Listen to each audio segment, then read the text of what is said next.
EVM के बारे में आपने फिर से पूछा। बहुत बार मैं बता चुका हूं आपको, थोड़ा समय लगेगा तो फिर से बता देता हूं। तो अभी लोग पूछते हैं जब पेजर से उड़ा देते हैं तो ईवीएम को कैसे हैक नहीं कर सकते, ये भी पूछते हैं।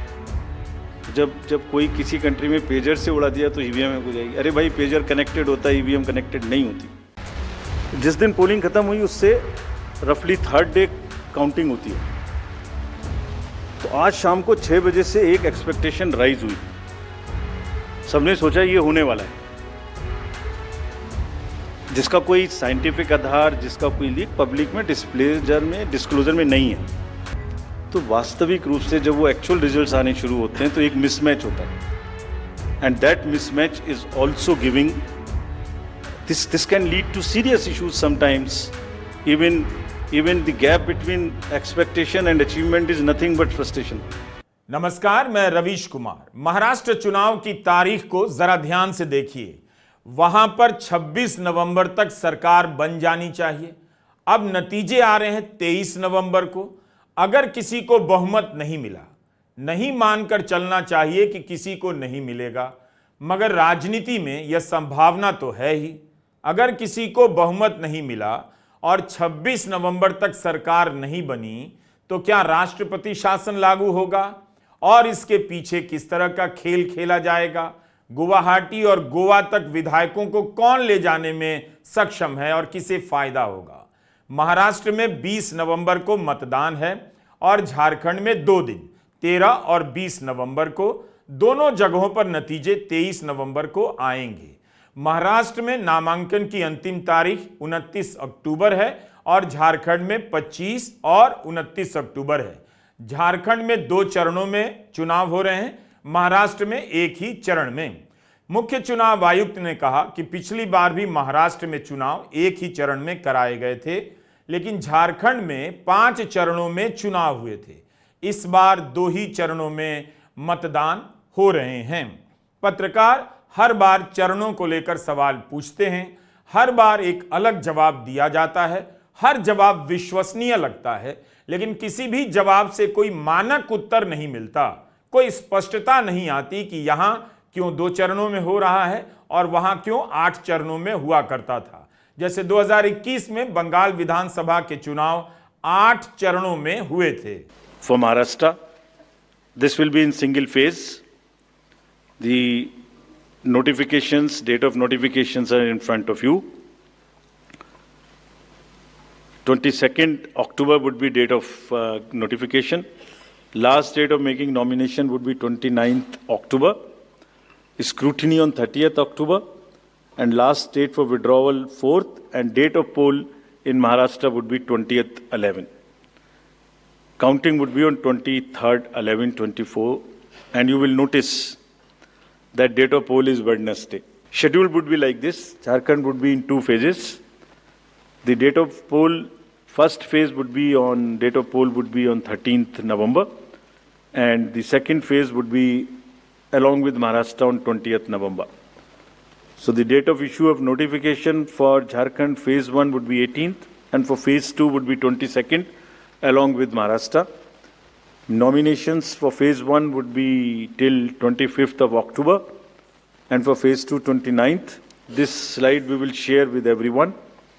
And date of poll would be 13th November and 20th November, both Wednesdays. And date of counting would be 23rd 11, that is Saturday. Maharashtra में एक मुद्दा चुनाव चिन्ह का भी है। सितंबर महीने में शरद पवार ने सुप्रीम कोर्ट में याचिका दायर की कि एनसीपी के दोनों गुटों को नया नया चुनाव चिन्ह दिया जाए।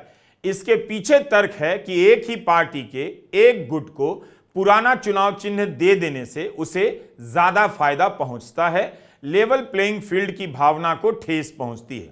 तो शरद पवार चाहते थे कि महाराष्ट्र विधानसभा चुनाव से पहले दोनों पार्टियों को, यानी दोनों एनसीपी को नया चुनाव चिन्ह दिया जाए, लेकिन इस चुनाव में ऐसा नहीं हो सकेगा।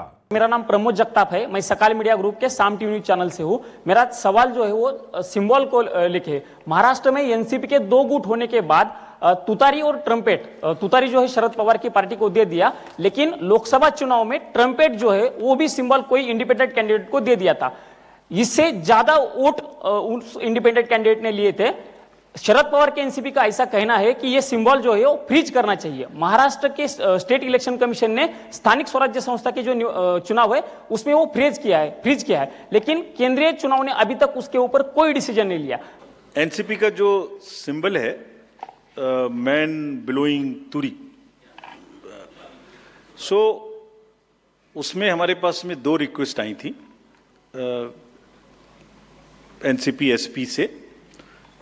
एक तो ये आई थी कि उनको जब हमने रिकॉग्नाइज कर लिया है जे स्टेट पार्टी तो उन्हें हम कंट्रीब्यूशंस रिसीव करने की भी स्वीकृति दें, और दूसरी रिक्वेस्ट आई थी कि उनको जो उनका सिंबल है वो प्रोमिनेंट नहीं है, वो जब वोटिंग मशीन के बैलेट यूनिट के अंदर में छोटा दिखाई देता है तो उसका रेशियो ऐसे चेंज कर दीजिए कि वो स्पष्ट से मैन ब्लोइंग तुरी दिखाई देने लगे। और दूसरी रिक्वेस्ट एक और भी साथ में थी कि उस जैसा एक कोई ट्रम्पेट है उसको हटा दीजिए। 3 रिक्वेस्ट थी।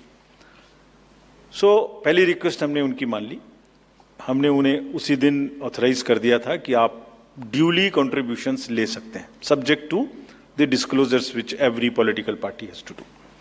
सेकेंडली, हमने उनको लिखित में ये भी छूट दी थी कि आप खुद हमें बताइए कि आप अपने सिंबल को मैन ब्लोइंग तुरी को किस तरीके से बैलेट यूनिट में दिखाना चाहेंगे।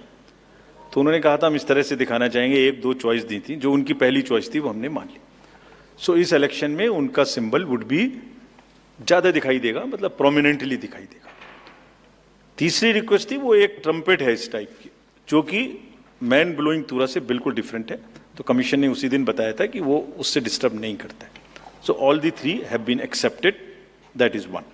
जब हरियाणा और जम्मू कश्मीर के चुनावों का ऐलान हुआ तब यह सवाल उठा था कि महाराष्ट्र और झारखंड के चुनाव भी साथ क्यों नहीं कराए जा रहे हैं। विपक्ष ने उस वक्त आरोप लगाया था कि इससे महाराष्ट्र सरकार को चुनावी घोषणाएं करने की छूट दी जा रही है। 5 सितंबर, 23 सितंबर, 30 सितंबर, 4 अक्टूबर, 10 अक्टूबर और 14 अक्टूबर, इन तारीखों को महाराष्ट्र सरकार की कैबिनेट बैठक होती है। 6 कैबिनेट बैठक में 165 फैसले लिए गए हैं। 23 सितंबर की कैबिनेट बैठक में 23 फैसले लिए गए और 30 सितंबर की कैबिनेट की बैठक में 30 फैसले लिए गए। इन 2 बैठकों में 50 से अधिक फैसले, सोचिए किस रफ्तार से फैसले लिए जा रहे होंगे। 10 अक्टूबर की बैठक में तो 38 फैसले लिए गए। ब्राह्मण, जैन, सुनार, राजपूत आदि समुदायों के लिए अलग अलग निगम बनाने की घोषणा की गई है। ये निगम क्या है? क्या इस पर मीडिया में या सरकार के भीतर भी पर्याप्त चर्चा हुई है? पुणे रिंग रोड की लागत बढ़ा दी गई, जिसे लेकर सवाल उठे कि क्या इससे खास लोगों को फायदा पहुंचाया जा रहा है। 14 अक्टूबर को यानी चुनाव की घोषणा से एक दिन पहले मुंबई के 5 नाकों पर हल्के वाहनों के लिए टोल टैक्स वापस ले लिए गए, जबकि सितंबर महीने में ही इसे 2026 के लिए बढ़ाया गया था। फिर वापस क्यों लिया गया? अभी एक और अनाउंसमेंट हुआ है और अनाउंसमेंट बिल्कुल वही ध्यान दिलाता है किस तरीके से पूरी महाझूठी गठबंधन सरकार में जिस तरीके से झूठे और पन्नास खोके लेने के बाद बनकर आई थी, किसी के सत्ता में रहने के ग्रीड में आई थी। वो सरकार जिसने लाड़की बहन योजना तब शुरू की जब लोकसभा में उनकी करारी हार हुई। महाराष्ट्र को कर्ज में डुबोने के बाद 1.9 लाख करोड़ जो हमारे महाराष्ट्र के हर महाराष्ट्रवासी पे कर्ज है, उसके बाद 1300 जीआर 10 दिन में 1300 जीआर में लाखों करोड़ों की लूट करने के बाद 40,000 करोड़ कॉन्ट्रैक्टर्स का अपने पास रखने के बाद महिलाओं को असुरक्षित माहौल देने के बाद मुंबई में पूरा लॉ एंड ऑर्डर व्यवस्था हो या महाराष्ट्र में लॉ एंड ऑर्डर व्यवस्था हो, उसको पूरा खत्म करने के बाद अब एक नया उन्होंने निर्णय लिया है। कुछ घंटे अब रह गए हैं चुनावी प्रक्रिया शुरू होने में, महाराष्ट्र में मॉडल कोड ऑफ कंडक्ट लगने में। आज कल या परसों में इलेक्शन अनाउंस होने वाले हैं, तो last minute desperate measure, desperate move एक लिया था लाड़की बहन योजना जब जब डिफीट हो चुकी थी। एक है जब वो जानते हैं कि आने वाले समय में डिफीट होने वाली है। इन्होंने मुंबई के जो टोल्स हैं उन 5 टोल्स को हटा दिया है आज रात के 12 बजे से। ये वैसे ही है जिस तरीके से सत्ता के में रहने के लिए पूरी कोशिश कर रहे हैं कि कैसे हम सत्ता में कायम रहें। यही नहीं, महाराष्ट्र में विभिन्न श्रेणियों के तहत सरपंचों के वेतन में भी वृद्धि की गई। 3,000 रुपए, 4,000 रुपए, 5 से 6,000 रुपए, 8,000 रुपए और 10,000 रुपए तक बढ़ाए गए। मदरसा शिक्षकों का वेतन 6,000 रुपए से बढ़ाकर 16,000 रुपया किया गया। उत्तर प्रदेश में मदरसा शिक्षकों की क्या हालत है जरा पता कीजिए। मगर महाराष्ट्र में चुनाव है तो मदरसा शिक्षकों का वेतन 6,000 से बढ़ाकर 16,000 किया गया है। मुख्यमंत्री एकनाथ शिंदे के ठाणे क्षेत्र के लिए 30,000 करोड़ से अधिक की योजनाओं को मंजूरी दे दी गई है। अनेक ऐसे फैसले हैं जो पिछले 1 महीने में लिए गए। इसलिए यह सवाल उठता रहा है कि हरियाणा के साथ महाराष्ट्र में चुनाव एक साथ क्यों नहीं कराए गए। चुनाव आयोग भी अब मतदाताओं को समझने लगा है। तारीखों का ऐलान इस हिसाब से किया जा रहा है कि लोग लंबी छुट्टी पर ना निकल जाएं। इसलिए महाराष्ट्र में मतदान बुधवार को रखा गया। इस पर हमारा एक सवाल है कि जो लोग पलायन करके मुंबई में आते हैं या अन्य शहरों में रहते हैं, क्या उनके लिए वोट डालना संभव हो पाएगा? क्या पूरा महाराष्ट्र सिर्फ मुंबई है या बड़ा महानगर है? क्या उन्हें कोई 3 दिन की छुट्टी मुंबई से सोलापुर जाने के लिए, मुंबई से कोंकण के इलाकों में, दूर दराज के इलाकों में जाने के लिए छुट्टी देगा? क्या वे बुधवार को किसी शहर से अपने ग्रामीण इलाके में पहुंच पाएंगे जो लोग पलायन कर महानगरों में काम के लिए आते हैं? That date of poll is Wednesday. This is deliberately, which lot of scheduling, whatever goes into scheduling, we have tried that it is midday so that issue of urban apathy is handled. And in case of urban apathy, we are really very concerned. We want to make appeal through you to all our esteemed voters in the urban areas to please come and vote. It's not a healthy trend which is reflected. If I give you a brief of what is happening across the elections in the urban apathy, we will share this slide with you. If you look at various states, you look at Gurgaon, you look at Faridabad recently. Last elections, you look at Jubilee Hills, Hyderabad. You look at Bangalore South.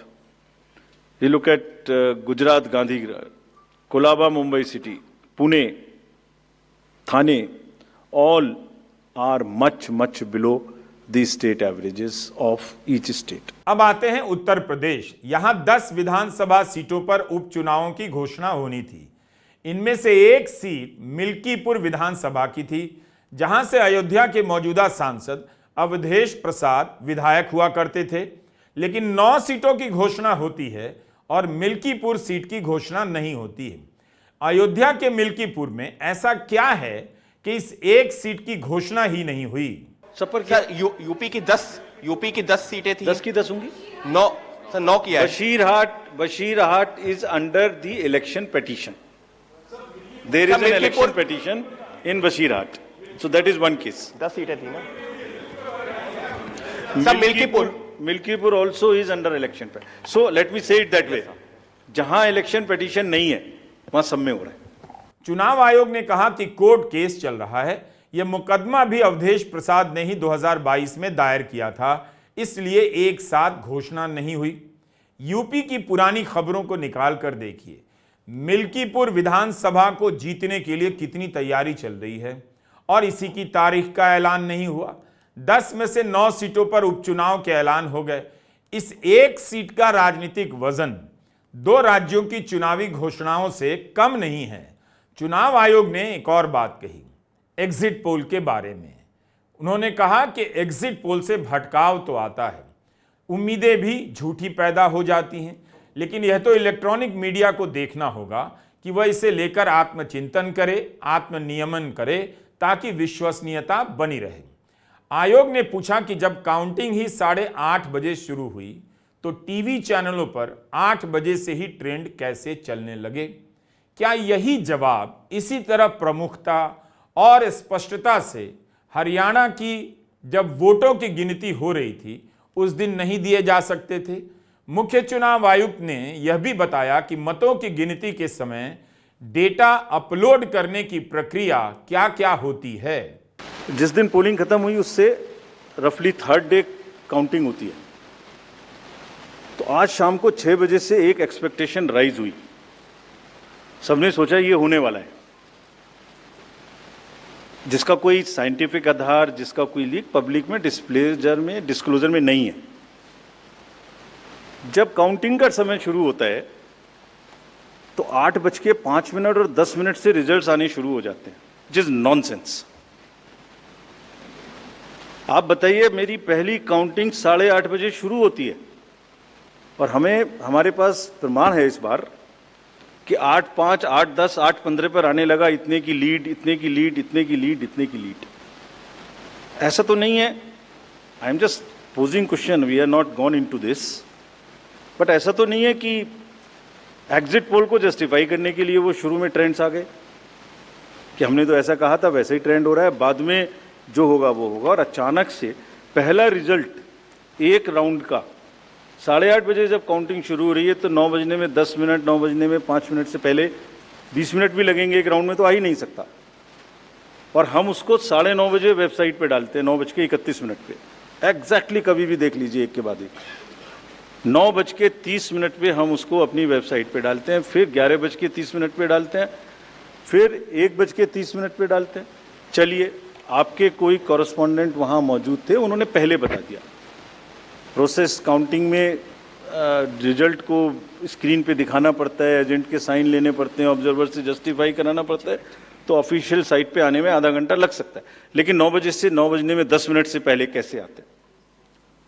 और उससे क्या होता है, एक तो expectation है exit polls की, उसके बाद 8:45 बजे तक मैंने दिखा दिया उसी के मापदंड से कि वो लीड कर रहे हैं लोग। तो वास्तविक रूप से जब वो एक्चुअल रिजल्ट्स आने शुरू होते हैं तो एक मिसमैच होता है, and that mismatch is also giving this can lead to serious issues sometimes. Even the gap between expectation and achievement is nothing but frustration. So ये एक विषय ऐसा है जिस पर हम तो नहीं, हमारे हाथ बंधे हुए हैं, लेकिन एक कुछ ना कुछ मंथन की, कुछ ना कुछ, एंड आई एम श्योर जब इस देश में, जब कंट्री में इस तरीके की जरूरत होती है तो एक सेल्फ करेक्शन हो जाता है। तो सभी रिस्पॉन्सिबल लोग इसका सेल्फ करेक्शन जरूर करेंगे, I am sure about it. EVM का सवाल चुनाव आयोग को हर प्रेस कॉन्फ्रेंस में परेशान करने लगा है। क्या ईवीएम को लेकर उठे सवालों के जवाब नतीजों के पैटर्न से दिए जा सकते हैं कि अलग अलग नतीजे आए तो उन सवालों का जवाब पूरा हो जाता है? मुख्य चुनाव आयुक्त ने कहा कि कितनी बार एक ही सवाल का जवाब दें, इसलिए उन्होंने इस बार समय लेकर एक और बार विस्तार से ईवीएम के बारे में बताया। ईवीएम के बारे में आपने फिर से पूछा।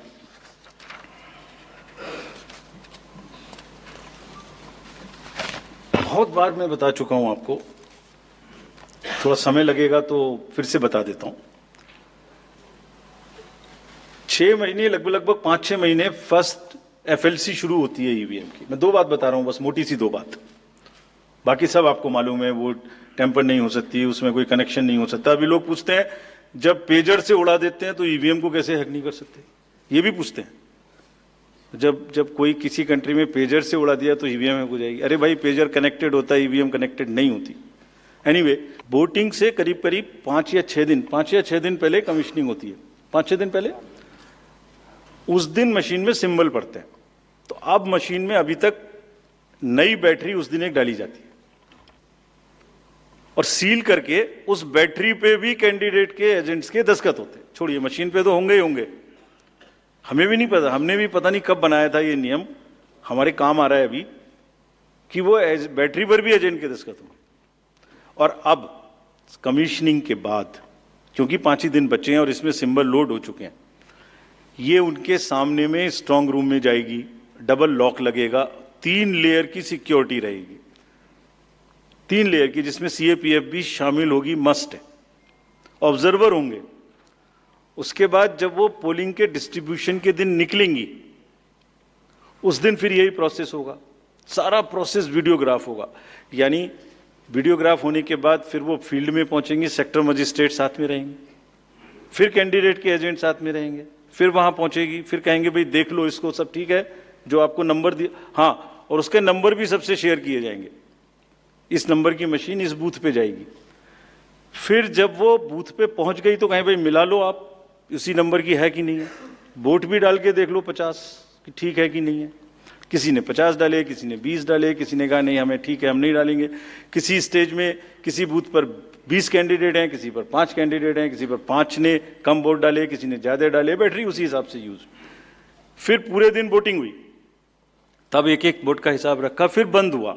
बंद होने के समय में एंड ऑफ क्लोज ऑफ पोल में फिर से दस्तखत कराए, फिर से हिसाब लगाया कितने वोट पड़े, फिर से फॉर्म 17C दिया। उसको कितना दिखाएंगे, कौन दिखाता है इतना, बताइए। कोई एक प्रोसेस कंपैरेटिव बताइए पूरी कंट्री में जहां public disclosure disclosure disclosure participation participation इतना अधिक हो। कोई ये बताइए प्रोसेस। वो बिल्कुल सेफ है, बिल्कुल रोबस्ट है। अच्छा, और मैं बताता हूं आपको, आप पिछले 15-20 इलेक्शंस देख लीजिए, it is giving results after results differently.